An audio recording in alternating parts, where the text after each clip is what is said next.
Yes, I do have a good illustration for that. I mean, I don't know that it's a good answer, but it's one time, we have at the seminary quite large population of young people, and young I mean by 20, 22, something like that. And so I had some of the friends coming to visit us, and so they wanted to ask about life in Ukraine. And I said, let's just get all these kids together and ask them. And so I was to moderate that meeting, and so my friends were sitting and all these young people, we had, I don't know how many, 80 or 100 or whatever. And so I asked them, I said, could you please share with my friends about your life? I'm not an emotional person. But when these kids start telling their stories, I could not talk. I mean, I was like one kid, he was walking for 2 weeks from Melitopol with his sister to Zaporizhia, getting out of that place. And he was telling what they were going through, where they were sleeping, where they were hiding. And you listen to that, and this kid is like, I don't know, like 20 years old.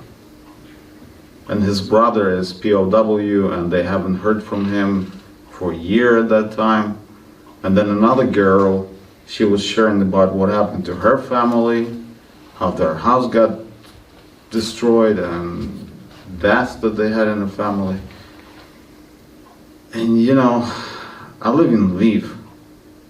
There's no war in Lviv compared to these stories. So I think that, what I told them after that, I said, what this war done, the damage that it created, even if you look young, you're not young anymore. Because what you lived through made you really, really old. And so if you ask where I see God working, I think in the life of these 25-year-olds and in the stories that they lived through.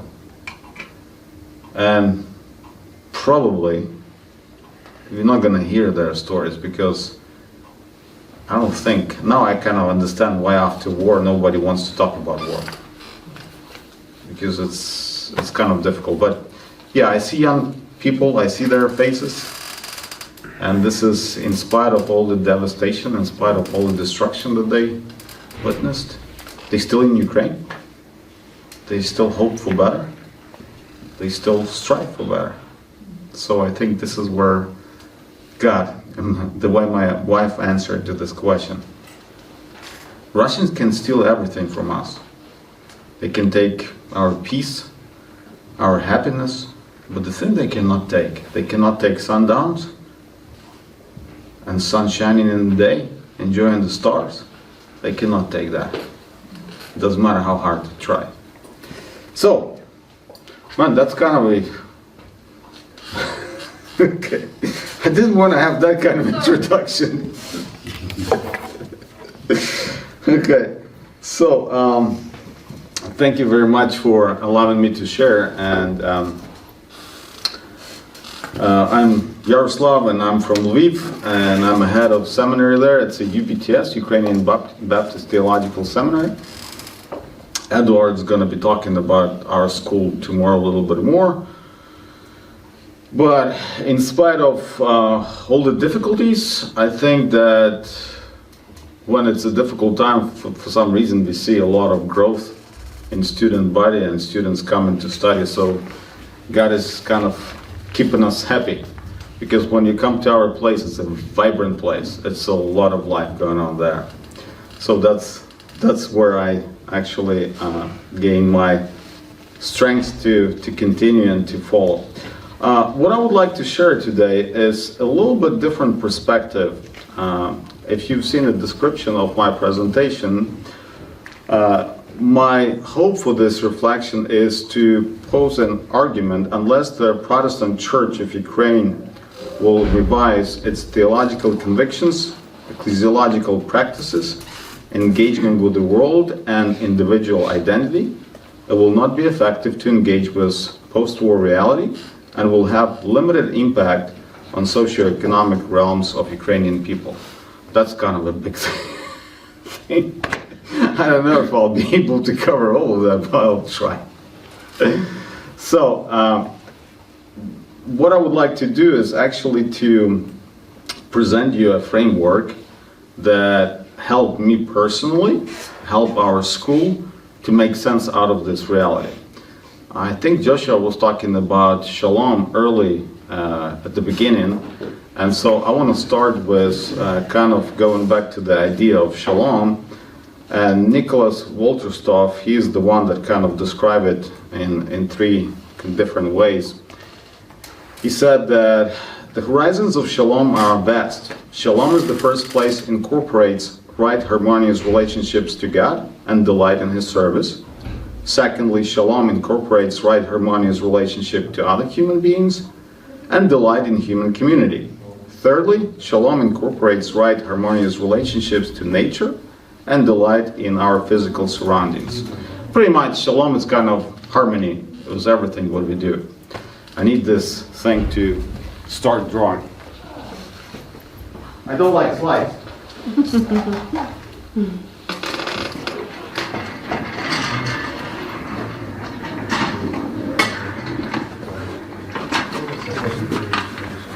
So the reason I started with shalom is that everything what we have right now is definitely not shalom. So if you look into our reality,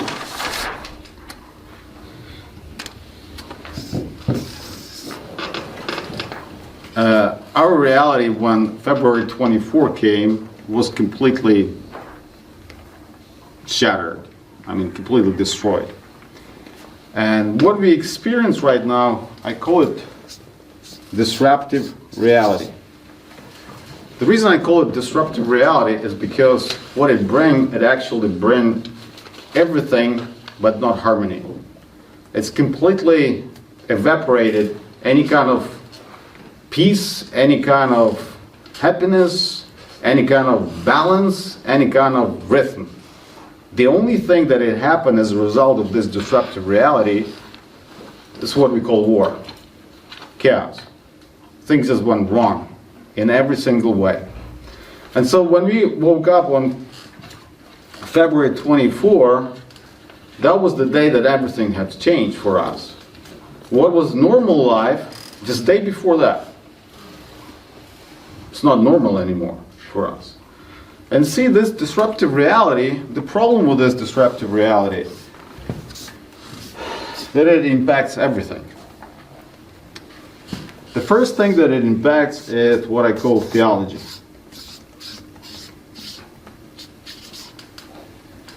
What I mean by theology, those are our fundamental beliefs. I'll give you an example of that.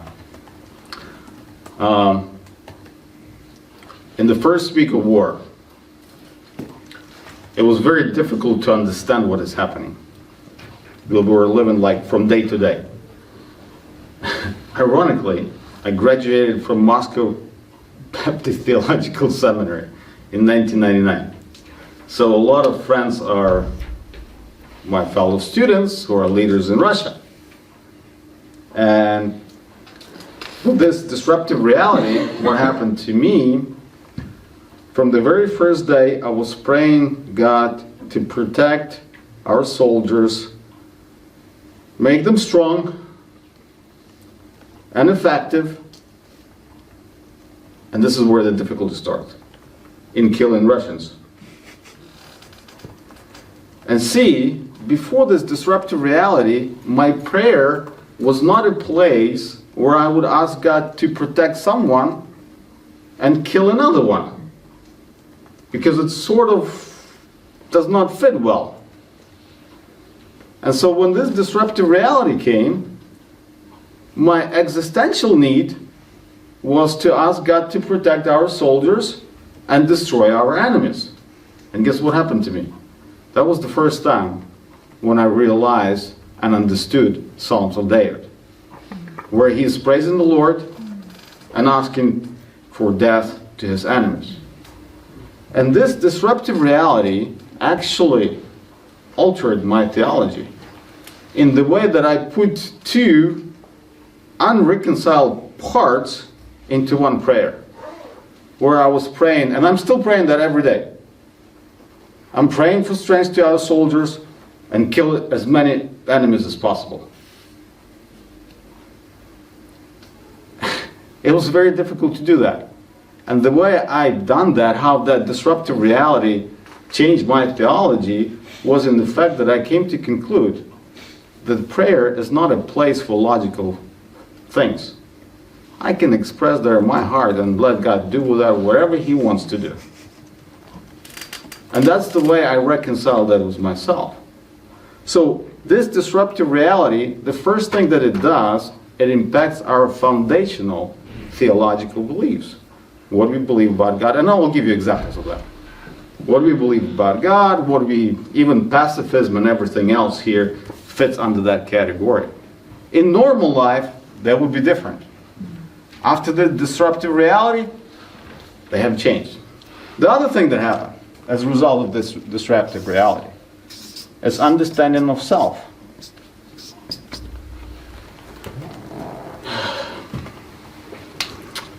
Before war, I had one understanding of myself. I would think in different ways about myself. I was never questioning God, and I was never questioning reality that I was part of. But this disruptive reality, what it done to me, and not only to me, but to a lot of people in Ukraine, what they start questioning is there any God? Is He in control? Is He a good God? And see, that's really interesting, that the safer the environment, the more open the questions are. And some of the conversations that I have with my wife are conversations that we never had before this disruptive reality ever, because she is from like a third generation of Baptists. And what it did, it impacted my understanding of myself and her understanding of herself. But see, the other thing that it does, this disruptive reality, it also impacts forms how we express ourselves. I mean, before the war, and I will be, this is not in personal perspective, it's more of organizational perspective. Before the war, our seminary, what the seminary does, we teach. We have classroom, we have desks, we have students, we have professors. Guess what happened to all of that when the war came on February 24th? We pushed all the desks out, all the chairs out, bring all the mattresses, clothes, medicine, food, and we turned seminary into a refugee center. Our forms have changed drastically. And in 2.5 months, we had from 10 to 12,000 refugees going through our school. This disruptive reality disrupted our way of doing things big time. There's another thing that happened as a result of that. It's our engagement with the world. See what it does, it impacts theology, impacts forms, self, and our engagement with the world. How do we engage with the world became completely different from the point of that disruptive reality came into our life. What I mean by that? What was our purpose as the school, as the church before the war? We were doing our thing. Sunday morning worship, preaching the gospel, things like that. What we start doing now is a completely different thing. We not only change our forms, but the way we start engaging with this world is completely different. We meet physical needs, emotional needs, spiritual needs. We're trying to figure out how can we, as the church, could have a say in the new world. I mean, the whole purpose of this conference is to identify how we're going to deal with this world. And there's a lot of things here that's going to cause a lot of trouble for us. And I will give you an example of that too. So, the first thing that I want to be clear is for you to understand this framework. So the way things happening right now with this framework, this disruptive reality brought a lot of unbalance in our life. And all of that impacted critical areas of our life: theology, self, forms, and engagement with the world. And guess where we are in all that? Right in the middle. All of that, what it creates in our mind and in organizational kind of level, it doesn't have any sense. So what we do, we're trying to figure out how to understand and reconcile this reality, disruptive reality, how to make sense out of it, because nothing doesn't have sense. People that we called our brothers are killing us, life's falling apart, people leaving, people struggling, people dying, and everything else. And so, this disruptive reality, I'll just give you an example of what happened to us as the school. We were searching to kind of make sense out of that. And somewhere in the May, I think, it happened. I was talking to our guys, and I said, God has allowed these things to happen. I believe in good God who redeems evil for something good and something better. I just didn't understand what that better could come out of this evil war.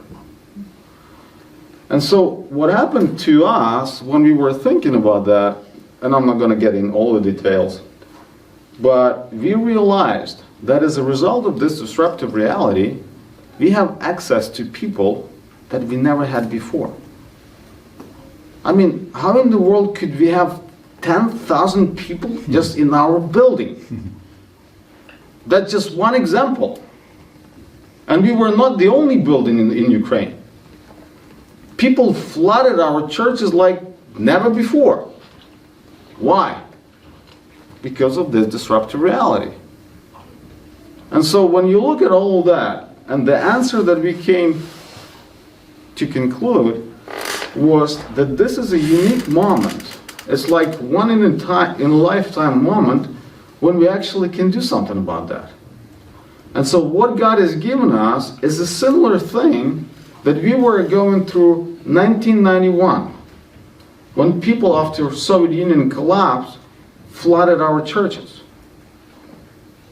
because their reality was disrupted. And what we're living in is exactly the same thing. And so the answer that we got, that through this access to people, what we can do is actually transform the whole nation by changing the values of our nation. And as soon as we declared that, we made sense out of it. Now we have a purpose to do what we are doing. And the purpose for that is to see transformation of Ukrainian nation. What Migo was talking about integrity, I'm talking about Judeo-Christian values. If we're not going to have these Judeo-Christian values in our nation, peace and victory means nothing. Because we're going to have that corruption all over the places. And in 10 years, we're going to have exactly the same thing, if not earlier. And so, this disruptive reality now stopped being disruptive reality for us at the seminary. Now we start looking at that as an opportunity to transform the whole nation. And as I said, in the last year, our growth of students on an annual basis at least 30-40%, just at the seminary. So we have an opportunity to actually do that. And so when you, let me just pause here. Is there any questions about that? Because I would like to go through several examples, what it means for us as a church and as an institution to deal with this disruptive reality. So when you look at the theology part, one of the biggest issues, I mean, you can say doctrine of God or doctrine of eschatology, all of that reflected that. But one of the biggest things for us is what I call cultural mandate and great commandment. That's the biggest thing here. Why cultural mandate and great commandment? Because as Baptists, in former Soviet Union, what was the whole purpose for the church existence? To preach the gospel. The problem is that we skipped the first chapter of Genesis, where God said, take care of my creation. What disruptive reality did to us. In one point of time, when all that happened, we started feeding people, giving them place to live, taking care of their buildings, helping them, trying to renew that place that we call Ukraine. And so what I think needs to happen as a result of this disruptive reality is for us believers to accept the fact that we are not only responsible by saving people from the world, which I call redemption, but we're also responsible for renewal of the world. And that's a very difficult part for us, extremely difficult. For that reason, we were not integrated into the world, because the world was always an enemy territory for us.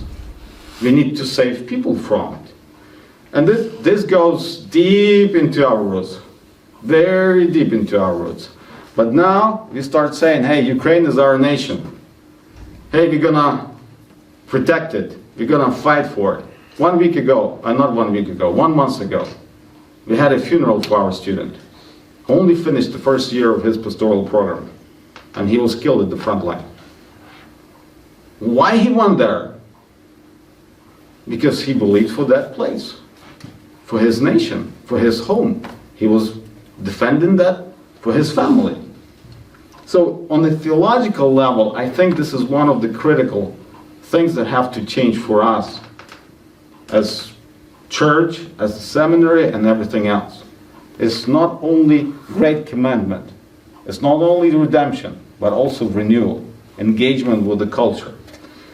If you look at the self, things are much broader. And I cannot list all of these challenges, you have to understand. I'm just kind of listing the ones that I think the critical ones. The first one that we need to do is to shift our mentality from being a victim to being ambassador. What I mean by that, we look at ourselves as victims, because we are. I mean, we didn't do anything to deserve this war. And so, but if you look at that, at yourself through the victim kind of lens, then you lose the whole opportunity that you can get as a result of that. But if you shift it from a victim to ambassador, then you start believing that God can redeem that for something greater, something better. But that's all here. The other thing, on the church kind of level, we have to shift from denominational thinking to national thinking. It's not so much about us Baptists. It's about our country, about Ukrainians. And so here, what it means for us, that if we shift from thinking about ourselves and start thinking about the nation, which we did through all of this, unintentionally. We were forced to do that. Then our concern is not so much to grow our denomination as to transform the whole nation. That's another challenge. That's going to be very difficult for us. Because it's deep in our roots to thinking about ourselves. And the third one that I think that is really critical for us is the whole eschatological mentality, because our eschatology in Ukraine is like in Eastern Europe. The earth is going to burn and everything with it going to burn. So why should we bother by that? So we need to shift from our eschatology to what I call theology of place and presence. We are accountable for the place where we live. And this is very critical right now here, place and presence, because people are making decisions. Do I stay in Ukraine? Do I leave Ukraine? Where's my responsibility? What I'm accountable for? And if our eschatology is, we are citizens of heaven, then you're citizens of nothing, because you don't belong anywhere. But if you're talking about place and presence, then it's a completely different view on that. If you look about forms, it's really interesting what happened here. In addition to I think that the way the church, we position ourselves, we will have to rethink the forms of the church. And what happened right now that is really, really new for us is what I call NGO, or civic society.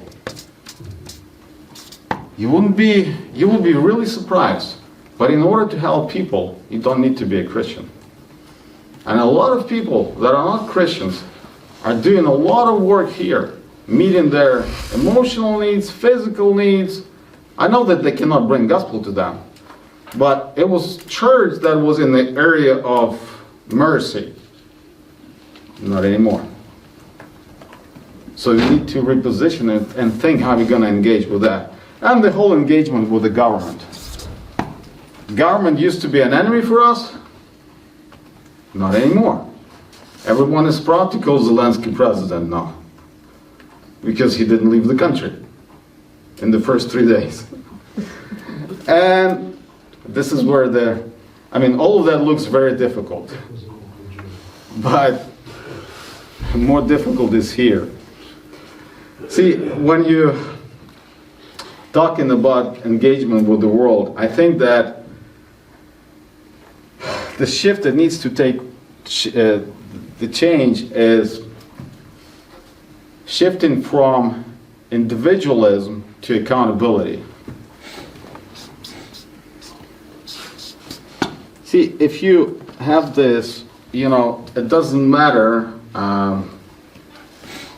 place doesn't matter, city doesn't matter, home doesn't matter, nation doesn't matter, then you're not really accountable for anything. You have no roots.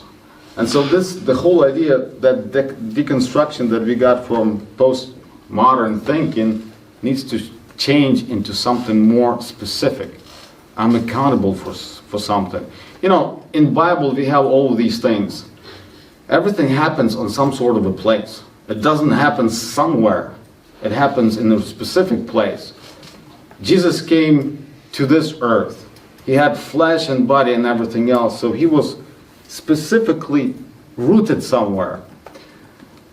The other thing that is really difficult, we will have to go to Yaroslav Pyzh's book on exclusion and embrace.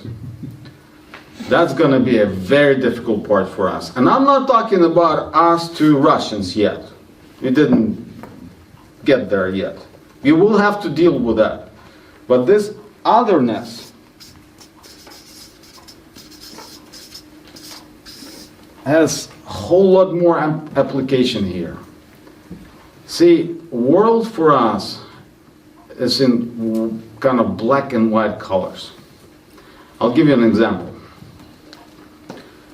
As soon as you mention homosexual, what do you need to do with them? They're not allowed to exist. But the world we are fighting for, the world that our people dying for, is an open world. It's the world where there's the room for everyone, even those people that are different from us. So we cannot just shoot everyone who's different from us. Sadly, which is much more difficult, we will have to learn how to live in an environment that has multifaceted expressions, which are not the same as ours. And that's going to be very, very difficult for our mind, because all these right movements, if you want to get people's attention, just mention that word homosexual, gender change, or whatever, everyone is for you. You have to fight against it. Yeah, but we are fighting actually for it right now, not against it. against us in Russia. What we're fighting for the world that even other people can live without being threatened. And that, I think, is going to be a very, very big difference for us in change and shift. And I guess the last one is the whole idea of when you take this otherness, I just put it to the last. We will have to learn to live even with our enemies. And I'm not going to talk about that too much because I don't know how to do that yet, but I'll just put it there. That's going to be engagement with the world. We will have to build bridges rather than walls even with those people that I don't want to even talk about now. But see, when you look at the framework, what this disruptive reality did, it caused all of that. And up until you make sense out of it, if you're not going to change, if we're not going to change as the church, if we're not going to change as the school, it's going to be like sticking your head into the sand. Everything around you changed, and you're thinking, no, it didn't. So, when you look at this war, that disruption that it brought, but I think that disruption, at the same time, causing all that change, is an opportunity for us. And I hope that our country after this war will not be like West Germany after World War II, but rather South Korea after Korean War. A strong nation, strong economy, and strong Christian values. And I think this is where we are right now. Transformation of our nation. So I want to finish this with only one request. Next time, when you pray about Ukraine, please don't pray just for peace. Don't pray for victory. Pray also for transformation of people's hearts. Because all of that, the price that we're paying for it, is really, really high. And we need that. And that disruptive reality gave us that opportunity. I believe in that. That's the way God can redeem all that madness, all this evil, into something good and great. Thank you. Thank you. Thank you.